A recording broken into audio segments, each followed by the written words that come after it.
está? Un gusto saludarle. Gracias por estar con nosotros en esta entrevista a fondo muy especial porque estamos en semana de las glorias navales, de los héroes de Iquique. Se rinde homenaje, 21 de mayo, el combate naval de Iquique. Sobre esto vamos a dialogar con un invitado que maneja mucha información al respecto, pero también en su condición de senador por nuestra región de Valparaíso está impulsando todo lo que tiene que ver con la transformación digital. Y usted dirá, ¿qué relación tiene algo que ocurrió en 1879, ¿no es cierto, senador Pius, con el 2019-2020, con ya la quinta revolución que se viene, ¿no es cierto?, en cuanto a tecnología? Justamente lo tenemos a él, Kenneth Pius, senador por la región de Valparaíso. ¿Cómo está? Un gusto tenerlo acá, senador. Muchas gracias, Bernardo, y también un saludo a todos los televidentes que siguen este programa, un contenido regional de una región que le da el ancho a Chile, la región de Valparaíso, donde además descansa Prat, Arturo Prat, y todos los camaradas, todos aquellos que combatieron con él.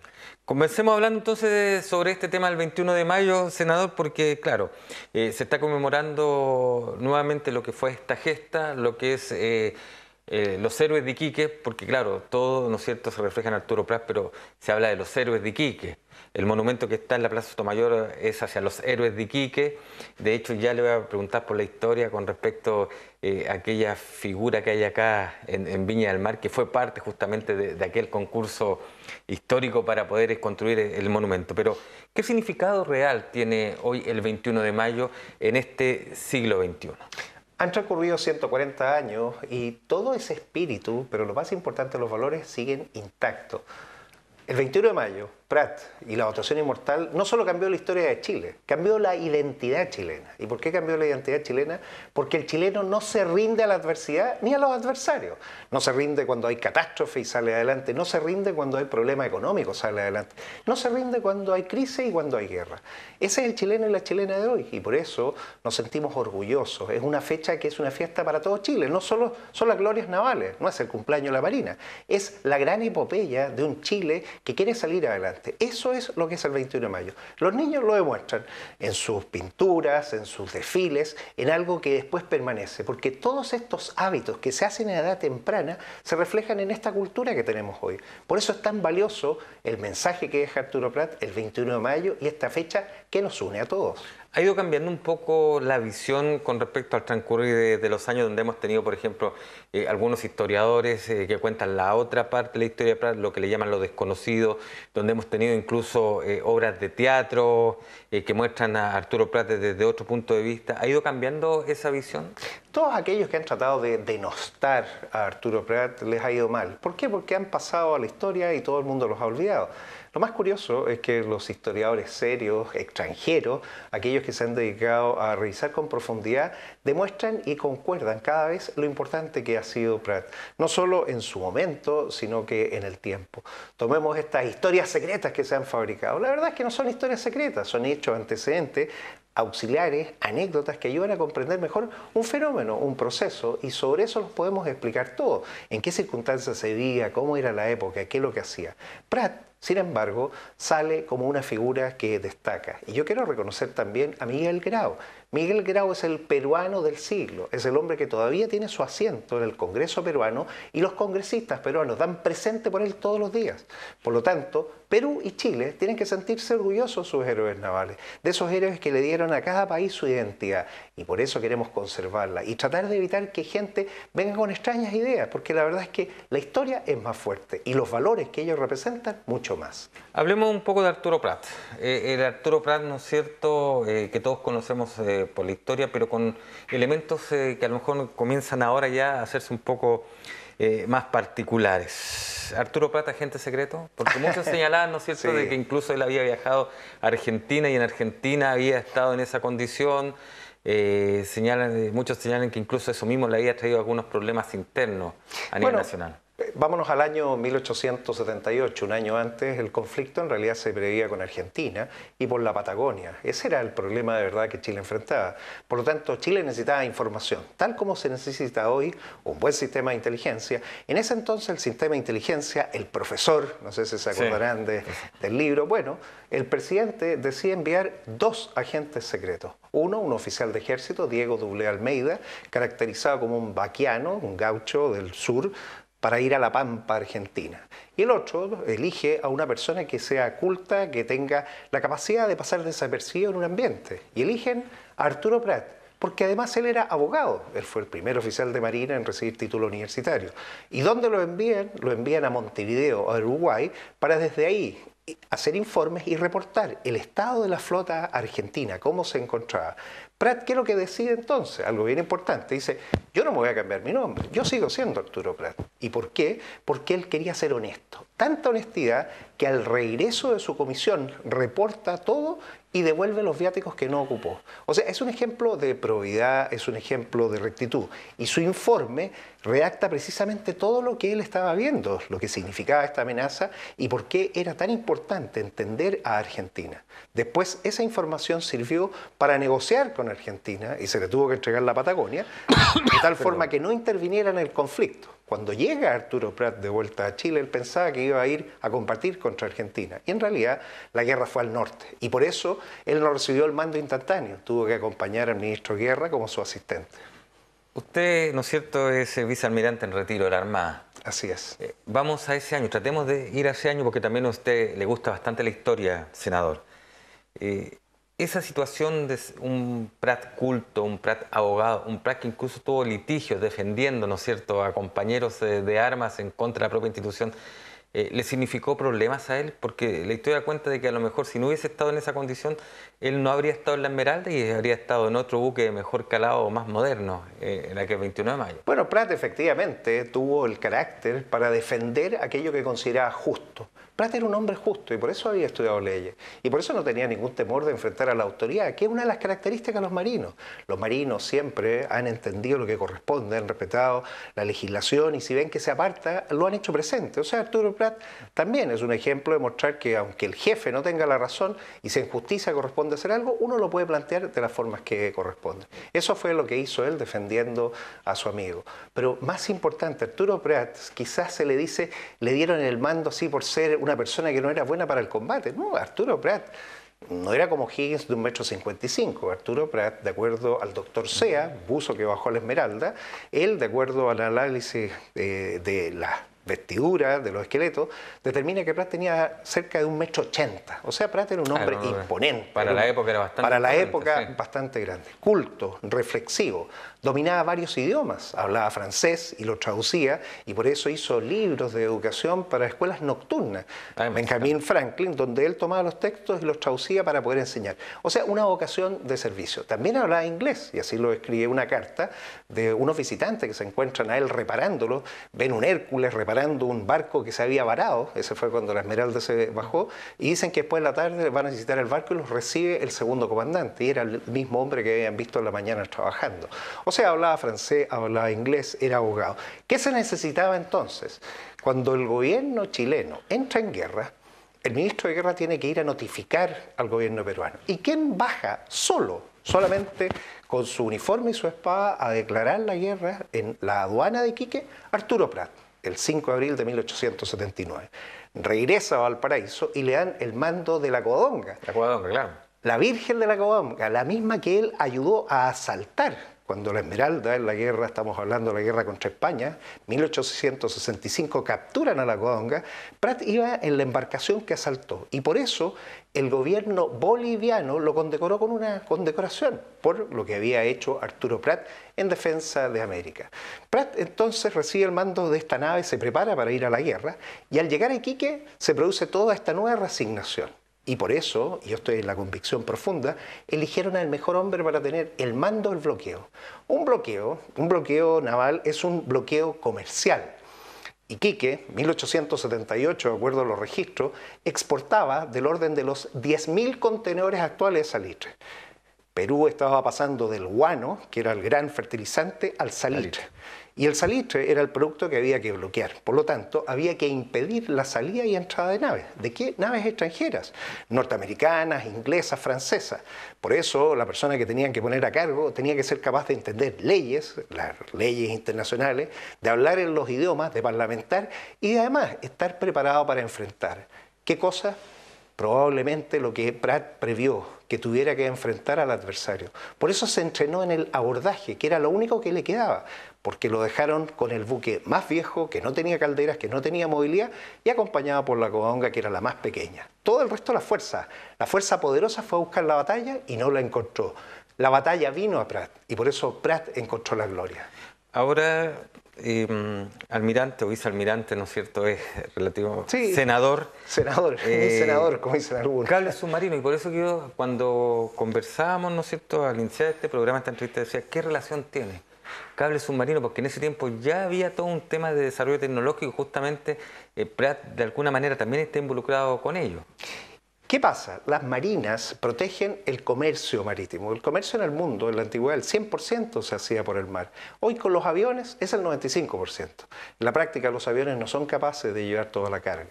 Pero curiosamente, en ese entonces, el proceso de globalización, cuando hablamos de globalización 1.0, ¿qué es lo que era? El modelo simple y sencillo. La reina Victoria, ese era el periodo victoriano, fines del siglo XIX, dominaba el imperio más grande sobre la faz de la Tierra. Necesitaba un sistema de comunicaciones global.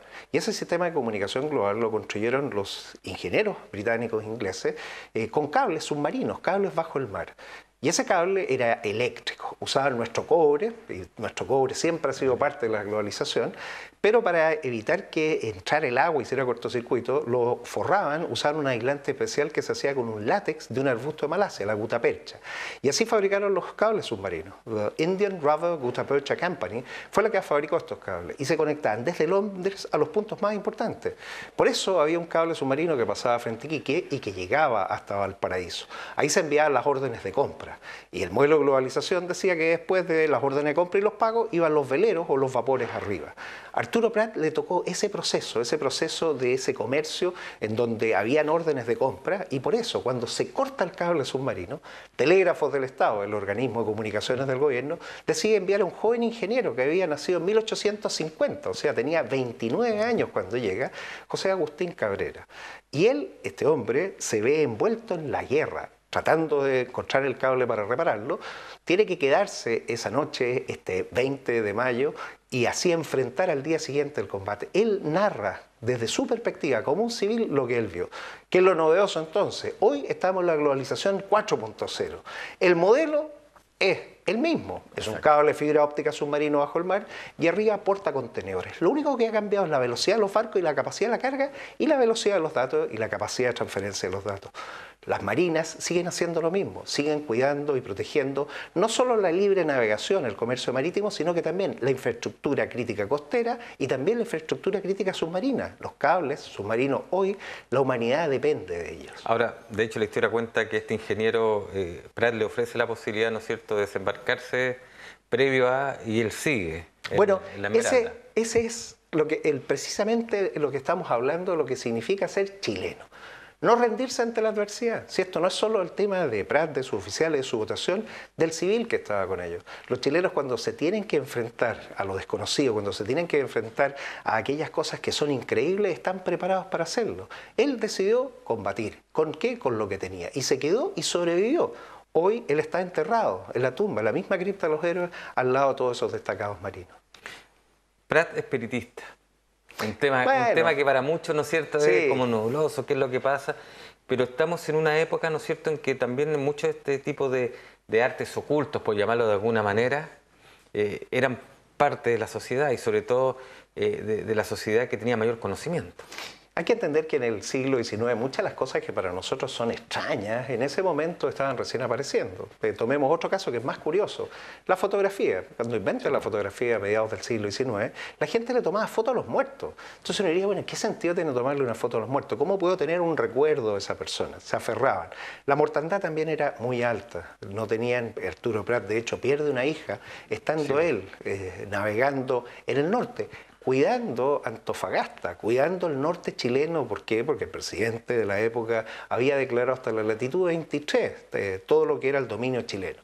Prat entonces, y acompañado por su mujer, tienen que buscar consuelo. ¿De quién? De la tía. Y aquí vienen quizás las historias familiares. Su tía es una mujer maravillosa, la madre Uribe. Ella lo introduce, ella era una mujer, una poetisa, escritora, una mujer muy conectada con todas estas cosas, y lo introduce a estas prácticas, que eran prácticas sociales, eran prácticas de alguna manera de juntar a las personas y es un consuelo. Uno podría decir una terapia, puede ser, una forma de encontrar un consuelo también, pero lo que yo quiero sí dejar muy claro, Prat era un hombre católico, extremadamente católico, y él no habría hecho nada que la Iglesia Católica hubiese prohibido. Y en ese entonces la Iglesia Católica no tenía el conocimiento suficiente como para decir es bueno o malo. Cuando las cosas comienzan y la gente todavía no sabe, tiene que esperar un poco a ver qué es lo que ocurre. Finalmente, Prat quizás en ese sano y consuelo que encuentra, yo creo que él logró hacer algo que es muy importante. Para los padres, enterrar a un hijo es muy difícil, y más aún cuando ese hijo muere y uno está lejos. Yo creo que él alcanzó ese consuelo, y quizás de alguna manera la carta que deja a su familia, que le entrega y se la manda después Miguel Grau, refleja muy bien lo que él sentía, un compromiso con la patria. Prat de alguna manera nos pertenece a todos, y por eso este 21 de mayo tenemos que salir todos a la calle. Yo quiero, y Bernardo, y a través de los auditores, invitarlos a embanderar todas nuestras calles, las casas, todos los lugares, que ojalá sea una gran fiesta nacional, que hoy que tenemos la oportunidad de no tener que estar preocupados de la cuenta pública porque se cambió por ley a otra fecha, eso es importante. Seamos capaces de disfrutarlo en familia, de entender qué significa un 21 de mayo para Chile, de saber que es una fecha de unidad y lo más importante es gozarla y disfrutarla. La vamos a tener en dos grandes versiones, ahora, en Iquique con el presidente de la Esmeralda y en Valparaíso con el ministro del Interior. Le quería preguntar por eso, senador, porque habitualmente, ¿no es cierto?, el presidente de la República viene a Valparaíso. Y en esta oportunidad fue lo contrario, estuvo en Iquique.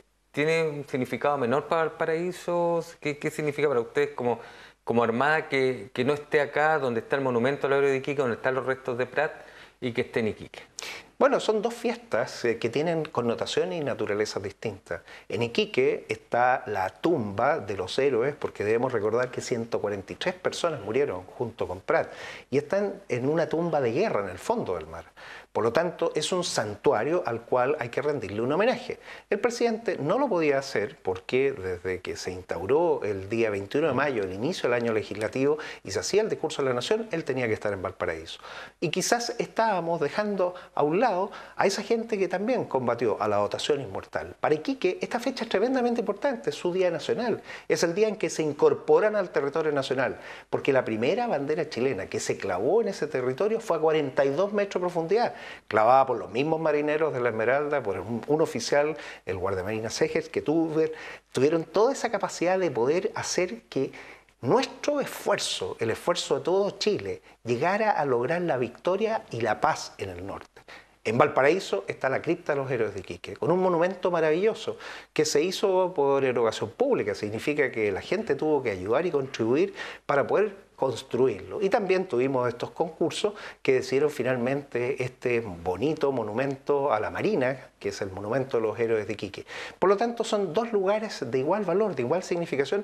En los dos son criptas. Perfecto. Uno es una cripta que uno visita y el otro es una cripta submarina, es una tumba de guerra a 42 metros de profundidad. Perfecto. Ahora, con respecto al monumento, a que está en Sotomayor, está la historia, ¿no es cierto?, de que hay una estatua, un Rodin, que está en Viña del Mar. Así es. Y que llegó, ¿no es cierto?, postulando para ser monumento, pero en la época, por la situación que había, por los credos que habían, fue descartado porque, ¿no es cierto?, muestra a la libertad con los pechos de la mujer al aire, y eso no era como bien visto en esa época.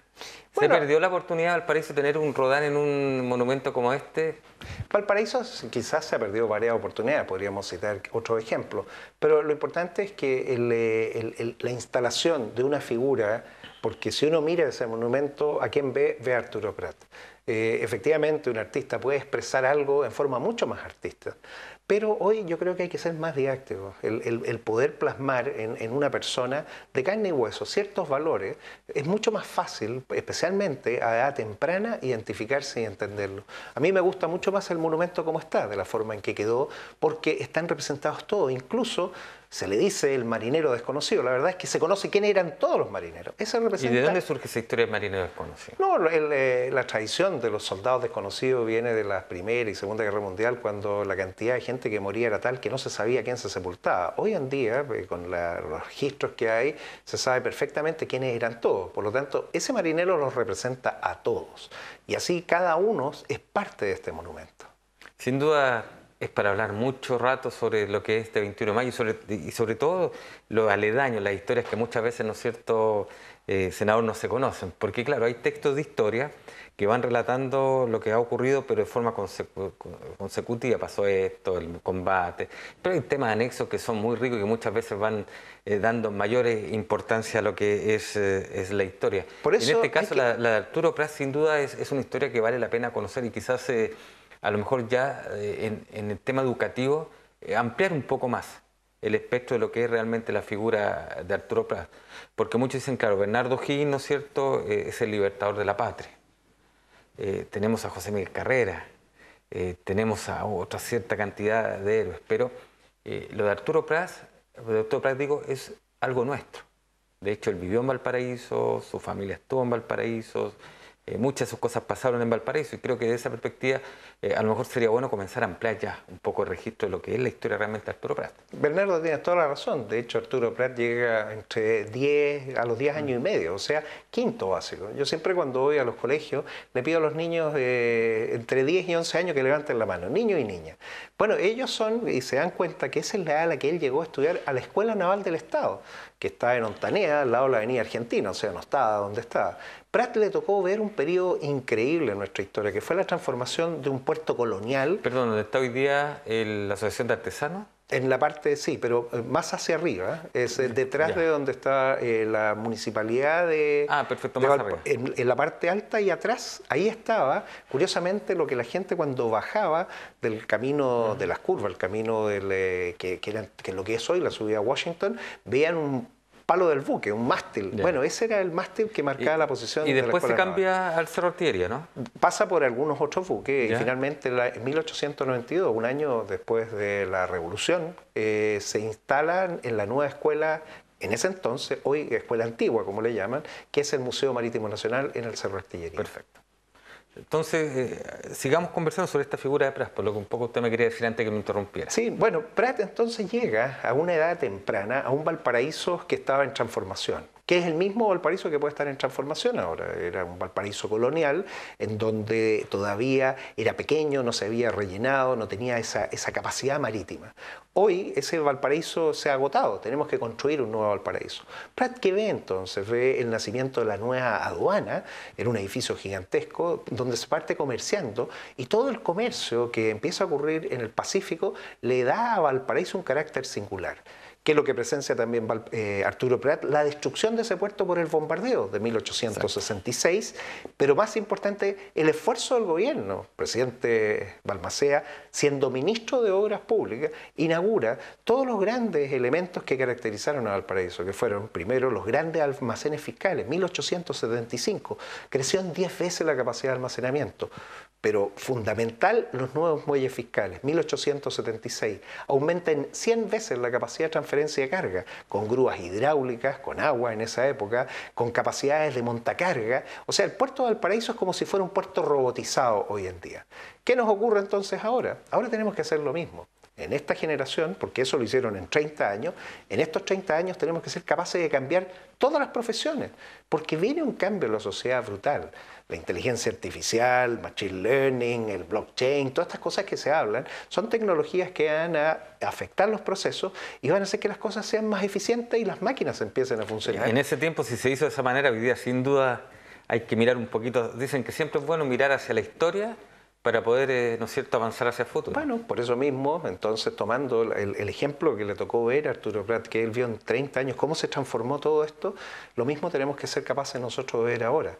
Los ejemplos del pasado no son para quedarse en el pasado, los ejemplos del pasado en el presente son para construir un mejor futuro. Por eso todo lo que nos haya pasado en el pasado, tenemos que aprender de eso para evitar que nos vuelva a ocurrir y también ver cómo tenemos que hacer para poder proyectarlo. Hay algunos que todavía se han quedado en el pasado y por eso tenemos que que entender, los desafíos actuales están en cómo construir esa sociedad que no es la misma que venía antes, que es una nueva que ni siquiera la conocemos.